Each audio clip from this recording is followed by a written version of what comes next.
Hey guys, today we have a Mercedes E-Class with a 400-mile range on the dash. AdBlue issues, it won't start after this.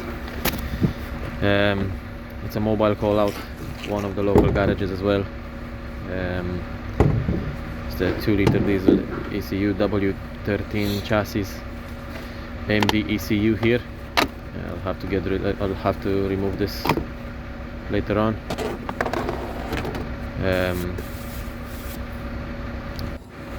I also have to find the AdBlue unit, which is located behind this corner panel.